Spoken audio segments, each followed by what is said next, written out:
We're not just balancing an aluminum handle, we're balancing a titanium weight inside of an aluminum handle. There has to be no play. No, there's nothing. Yeah, zero. So this is going to be the very first time I've ever touched at all or held this Balisong. This is my personal favorite aluminum trainer we've ever made. This is actually a very exciting moment for me. Okay. This is nice. I really like this. Thank you. It's almost like we know what we're doing.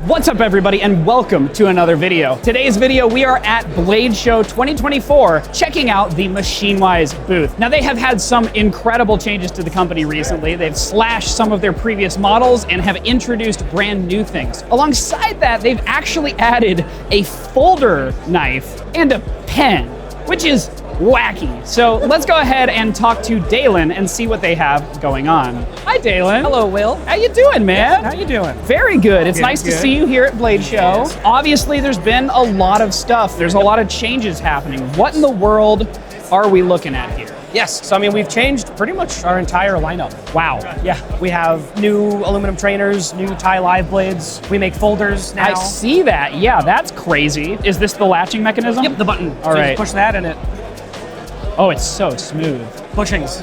Yeah. Yep. It seems like bushings are almost revolutionary Right. to the Yep. folder people. Yeah, there's only a couple companies out there who are doing bushings, but those who do it, they're running them really tight intentionally. Yeah. So they're more of like a tactile, open it with two hands kind of thing. We're the only one tuning them like a Bali, basically. Wow. With folder knives, you know, historically, it's either been really washers or bearings. Yes. Like a lot of the time, you're either one of the two. Yep. With something like this running on bushings, in the Balisong community, we kind of take that for granted. Right, yeah. A Balisong, it is expected that it is. has not only bushings, but well-tuned bushings. Oh, yeah. Because Yep. badly tuned bushings are as bad as not having bushings at all. Yep. So I think you're poised at a very specific spot where you're kind of the only company Yeah. who could come in and do something like this. Yep. Like you need to have the Balisong experience to do that. Yeah. And we have to run these even tighter than our Balisong tunes because there has to be no play. Oh like my feel that God. play. No, there's nothing. Yeah, zero. Oh my God. And there can't be any play because it needs to compete with bearings. I think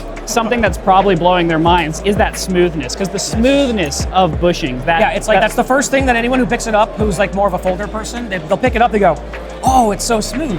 How'd you do that?" Like, aha, yay. Aha! Yes. What inspired this to even happen? We wanted to branch out a little bit and diversify. Balisongs will always be our passion. It is what we really love making because we love flipping. However, we wanted to get also into folders because they're wonderful tools. I was skeptical at first, honestly. I was like, will I ever carry a folder? I have a Balisong. Why would I need a folder? Now I carry a Balisong and a folder and a pen, and I wouldn't change that. Wow. Because now I have dedicated tools for the task. That is a really good point. A folder does have its place. It does. And I appreciate your locking mechanism here too. A lot of times people use like liner locks or something like that. I'm just not a fan of that because you have to get your hand in the way Yes. of the blade path. So this button actuation for the locking mechanism is extremely smooth and really, really nice to see. So you brought up the pin as well. We did, yes. What's the situation with the pin? We made the first initial batch and we were really happy with them. However, we got really caught up with everything else. So we had a small backlog that we brought here.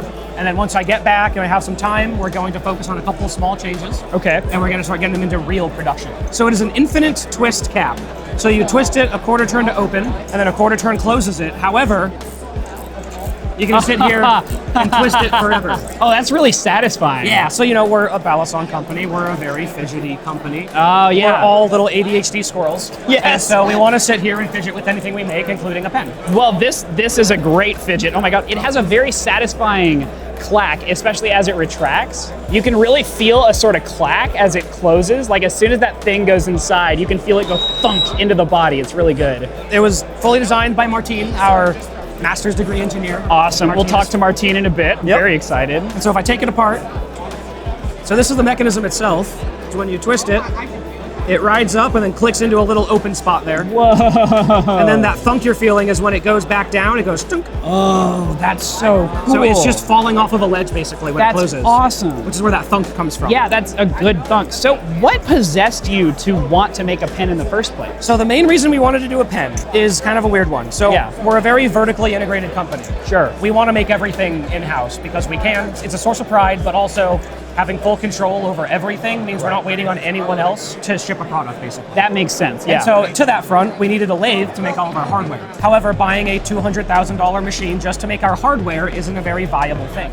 Yeah. So to justify it, we decided that, you know what, we can make a pen with it. Oh, so this is made on the lathe. Yes, it is. I see. So that was a portion of it. Martin is very much into pens, and his father also owns a pen store. So it just kind of all worked out really well. The first units we've sold were kind of like pre-production units. We're dialing in a couple more small things, but we'll definitely start having good volumes of these starting this year. Now, earlier this year, you announced a large change to your product big line. change. We've dubbed this change internally as MachineWise 2.0. Oh. We've made some really good products, but like the Prisma Pro, the Slift T, I was personally never stoked with them. I felt that we could make much more premium feeling products without upping the price too much, and I felt it was time for a change. That makes sense. You know, we're a moderately small team, we're 5 people, limited on machine capacity. We can't keep everything in production all the time. In all honesty, the new stuff was so much better, we decided we should just kill off some of the older stuff. The serifs and opuses are staying.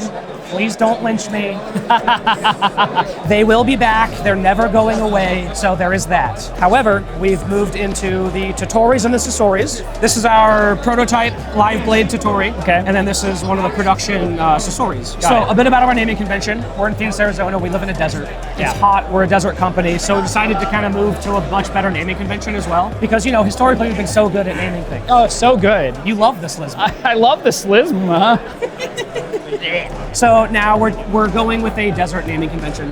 This Cool. was, again, a lot of Martin's idea. I think that's really awesome. Yep. So, you know, the Sonora, obviously desert. These are both desert themed. So Totori is a sand dune in Japan. You can't really find a desert in Japan. Yeah. Shocking, right? And then Sasori is scorpion in Japan. The Totori, our titanium live blade, we put the same effort into this as a serif. Okay. We wanted something that we haven't done before, so we went with sandwich. Same S35VN blade steel. Nice. But yeah, so we wanted to shorten everything up a little bit, and we wanted to become a little more competitive on the like standard. So this Size. is substantially shorter then. A little bit. Okay, It's not yeah, much. it's not huge, but Yeah. it is just that quarter inch or so Yes. shorter. Yeah, so like they're not short, they're just shorter than our long stuff. Got it. Yep. Will you continue to produce any of the longer things, do you think? The serif will always be around. Okay, great. And that is long. And that stays in its platform. Yep.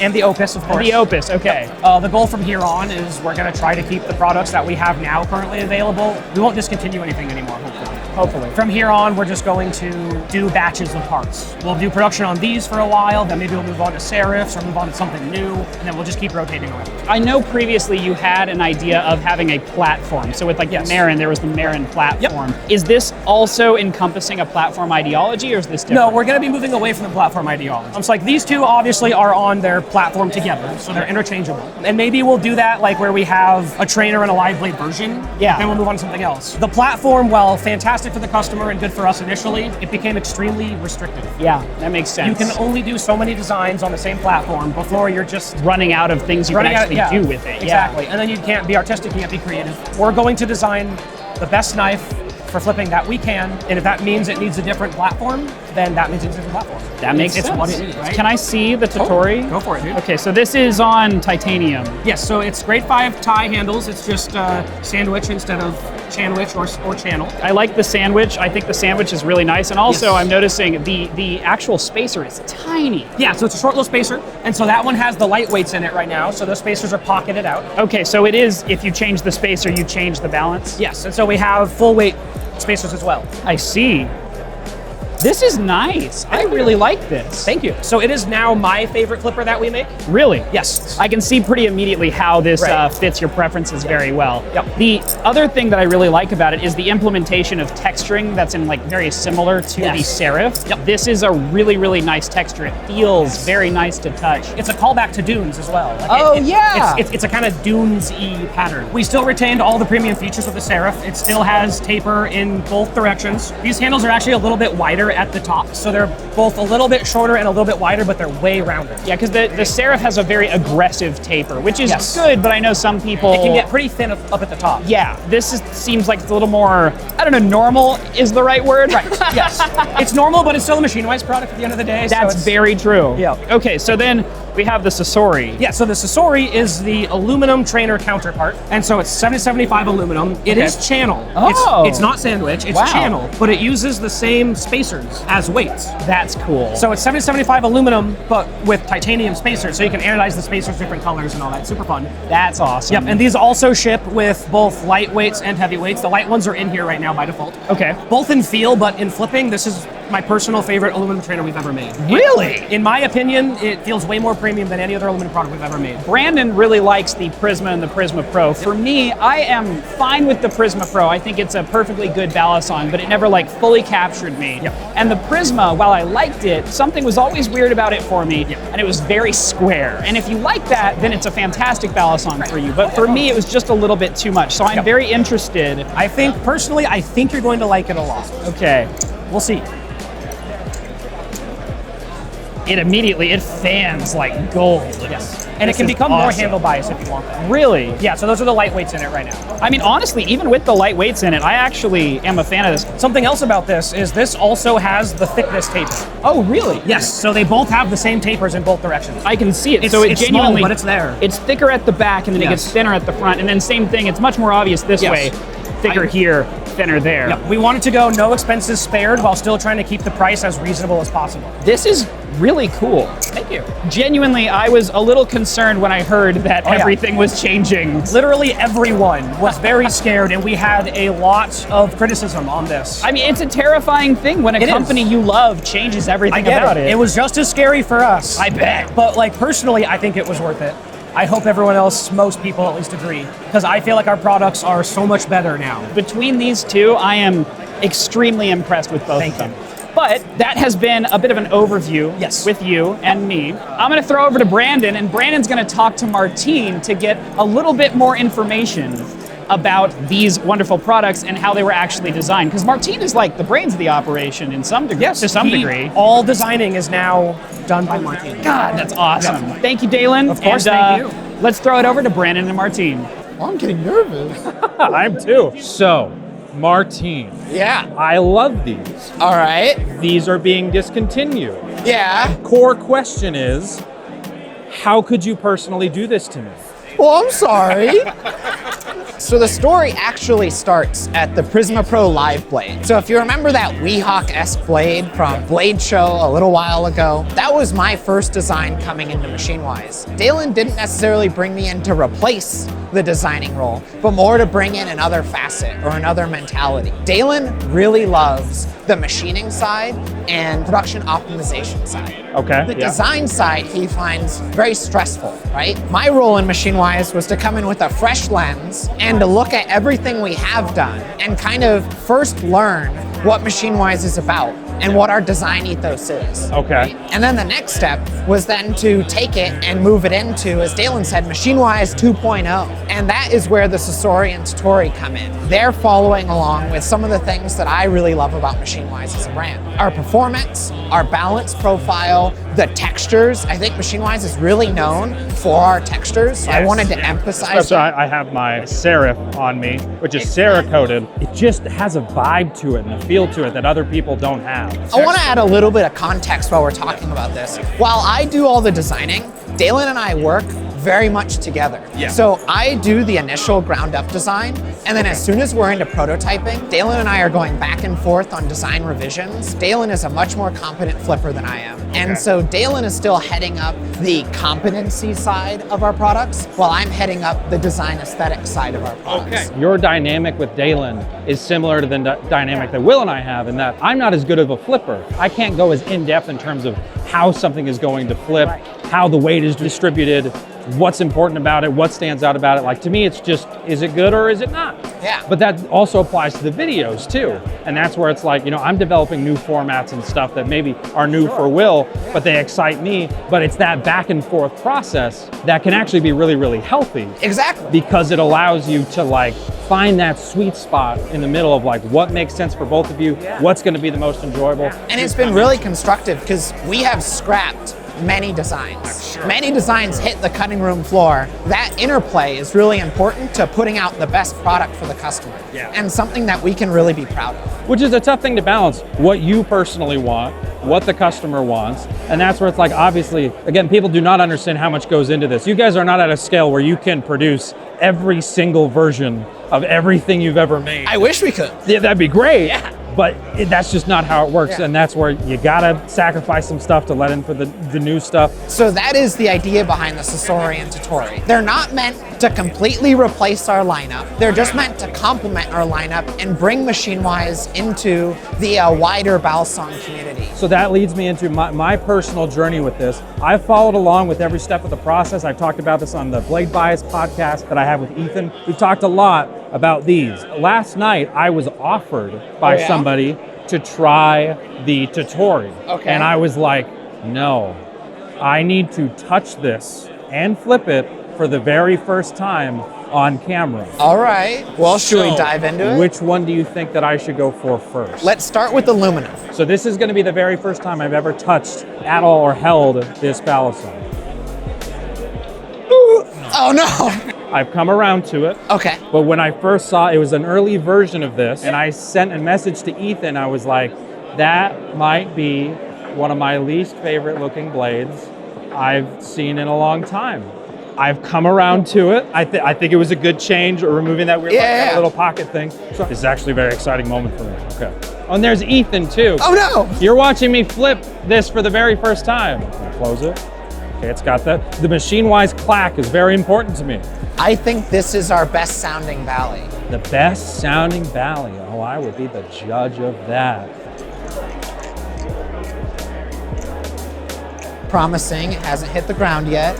Okay, on the Blade Bias podcast, I said to Ethan, my hope and truthfully what I expect is to look back at this conversation and say, what the fuck were we worried about? Because the last one aged so well.